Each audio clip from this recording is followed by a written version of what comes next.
welcome back to The Watch. And Nathan, what are your thoughts on gatekeeping fandoms? It's an interesting topic because I think as a community, as a positive community, there should be a welcoming introduction to new fans. Otherwise, I think eventually fandoms do die out if you're always gatekeeping. However, I think when new fans are introduced to the fandom, there should also be not so much a set of rules, but like embrace the property. Yes. I think the warning sign is when they want to change it. And that's like, whoa, hang on. We like this. We like the way it is. And then if they're wanting to change it. Now, in terms of gatekeeping, right, you ultimately don't have any power to stop someone from enjoying something, really, unless you actually get in control of certain platforms and start, shadow banning or just censoring and things like that. It's never really happened to that extent in terms of enjoying fandoms and stuff. And look, I've experienced negative gatekeeping in many ways, like in terms of people trying to validate or invalidate comments on a certain topic, and they would say, no true Scotsman fallacy kind of say, you're not a true fan, so therefore opinion invalidated and stuff like that. And so there's that type of, I guess you could call it, I was almost going to say soft gatekeeping, but that is probably the largest example of actual gatekeeping, is when the fans just say opinion rejected for whatever reason. For X reason, Yeah, and there are absolutely negative uses of that. The left love to do it heaps, right? But what they've tried to do with, and when I say left, I mean extreme left, okay? Because we know there are a lot of people on the left who are not on board with this woke activist nonsense, right? Many who watch us, and we are grateful for you watching. Thank you, we appreciate you, right? Because I really hope that conservatives and people on the left, there's a lot that we get along with, right? Nate, who works with us on Shadiversity, is very left with his policies. We get along great. He's a great guy. Why can't we just go back to getting along and ignoring politics? Well, I think the biggest problem we've had recently is just the polarizing effect of everything. Like, things have been so opinionated. Like, you can't just watch an X-Men cartoon without being strongly opinionated on characters and their bios and whether or not you should be even allowed to watch it. The thing is, nerds have been opinionated about fandom forever. Yes. And I think that's good. Nerds fighting about nerd stuff is good. It's when they start fighting about changing the property and injecting, stuff that doesn't belong there, all right, that's what gets polarizing, but there needs to be pushback against it. And this is when the counter gatekeeping almost becomes a necessity to stop our beloved franchise getting hijacked and completely ruined. How many have we seen this happen to? Like Star Trek, Doctor Who, Star Wars is a big one. Indiana Jones, He-Man, even friggin' Scooby-Doo, for crying out loud. I feel like, though, because those things have been corrupted, they never, I don't think personally, ever become into the fandom. Like, sorry, Ghostbusters. Yes, when you think of Halo Transformers, fans, Lord of the Rings, Wheel of Time, it just keeps going. I feel like most Tolkien fans are not accepting of Rings of Power. That was Halo awesome. fans are not going to be accepting season 1 and 2 of Halo because it just isn't the thing. Like, sure, we're not gatekeeping stuff, but at the same time, they're rejecting it.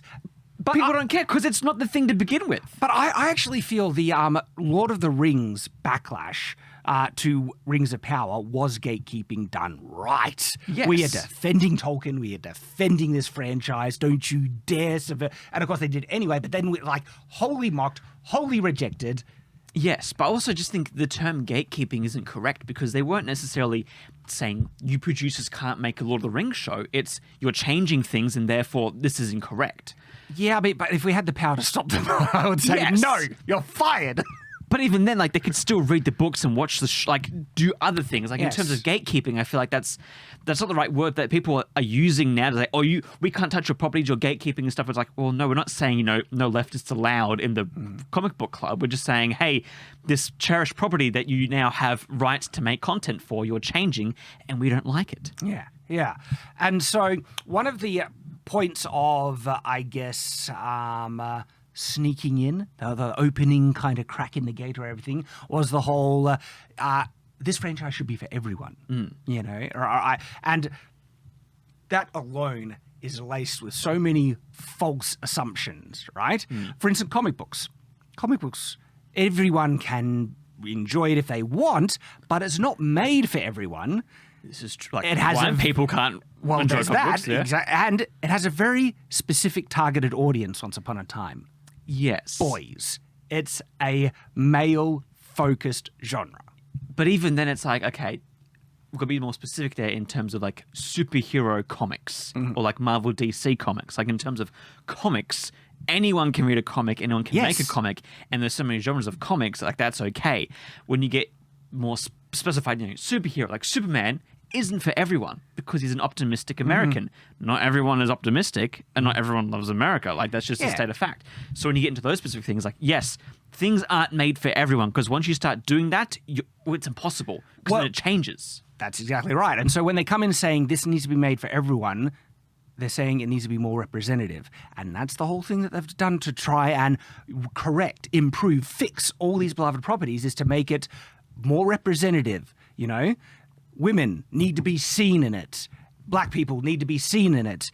But white people, no, you're not seen in like Asian cinema or whatever cinema. You're not supposed to be seen, right?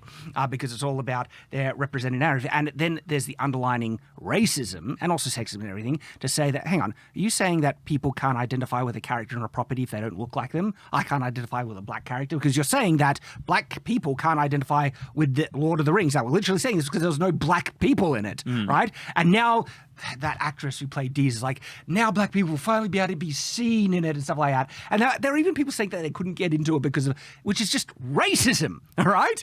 And it is so vile and awful because they're trying to, like, I've enjoyed so much Asian cinema, martial arts flicks and everything like that.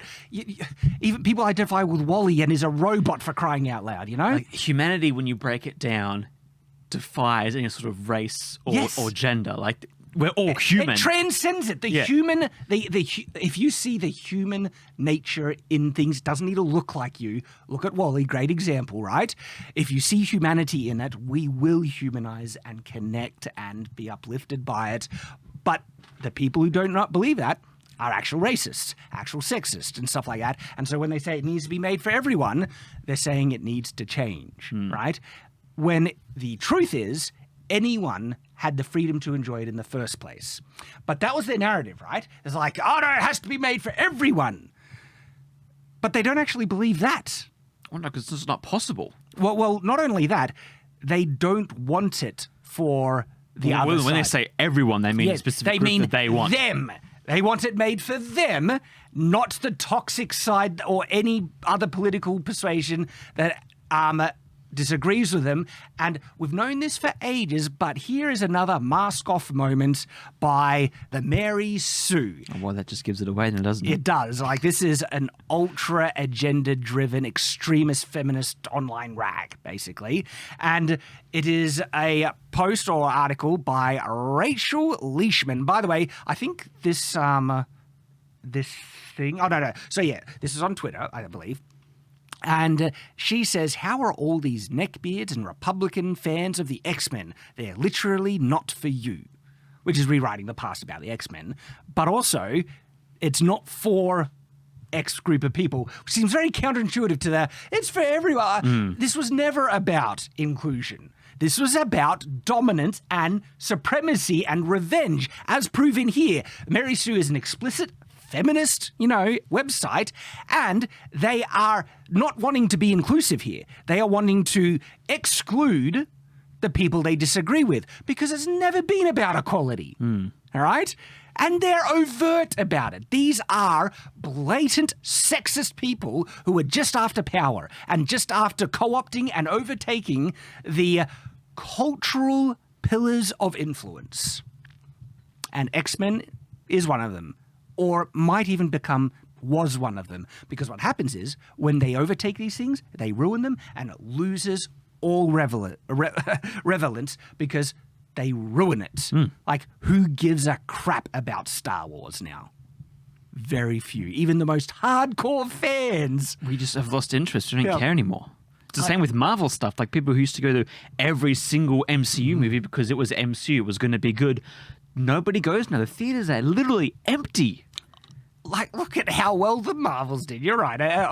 And even adjacent kind of superhero-related Marvel stuff, Madam Web. And then also just have a look at how well Indiana Jones the Dial of Destiny did. Yeah. Like, they ruin it to recreate it in their image, and then no one likes it. And again, when they do that, they're not making it for everyone. They're making it for extremists like themselves, for sexists like themselves, and for, like, brings about for racists like themselves, right? And most people in the world, this is the shocking thing, Nathan. Most people in the world actually aren't sexist, or that most aren't racist either, and stuff. And so when they see these changes for those explicit reasons, they reject it. Yeah. But it's just another sign of their agenda on display. Okay, and so now X-Men is the new kind of thing because there's a new X-Men, there's a the new TV show thing they're cartoon, making. And it's kind of a sequel to the old 80s cartoon. And warning signs already that this is just going to be another Marvel rewritten and hijacked property. Even though there were elements that look good, there's been warning signs already about propaganda injected into it, changes only for the change's sake and stuff.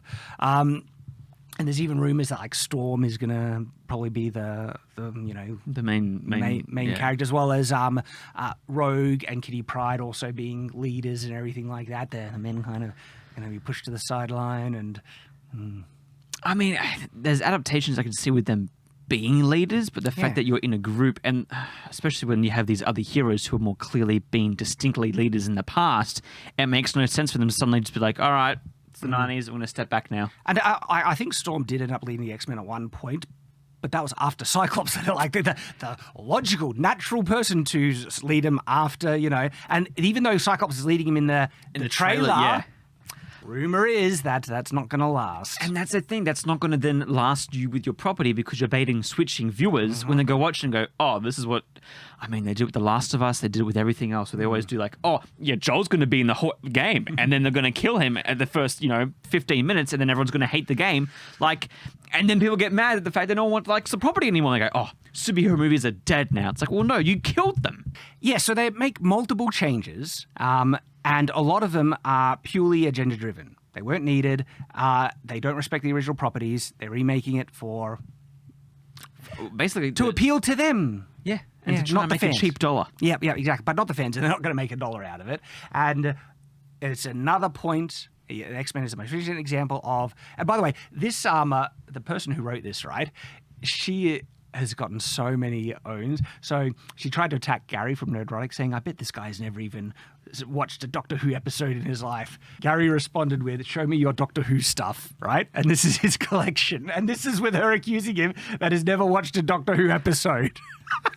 Like, he's one of the biggest Doctor Who fans. And those are all the DVDs. But I just like one picture would be evidence enough. The first one was fine. And then by the end it goes, here's a whole series of like Doctor Who on DVD and Blu-ray. Like, yeah, and Gary is a true fan. The author of this article, right? She's not an actual fan of this stuff. These properties are a means to an end to further their agenda. That's all what it is. They want to remake in their image, appeal to them, push what they want to rewrite and socially engineer society and stuff. Because if they love this stuff, they were true fans, why would they want to change it? That's what I was saying about the Wheel of Time. Like, they say they're fans of the Wheel of Time, right? Why do they then think there are problematic elements in the story they want to change, like the gendered nature of the magic, okay? That the male characters are the heroes of the story. Why do they want to change it if they love it so much? It's because they don't. They're lying, okay? And this is when good gatekeeping needs to kind of come back into the practice where, just like with Rings of Power, reject it wholly. Like, no, we don't have power to stop people from damaging these things. But you can, vote with your wallet and also call it out when you see it. And that's what we do here, because that's what we do. Stay on watch.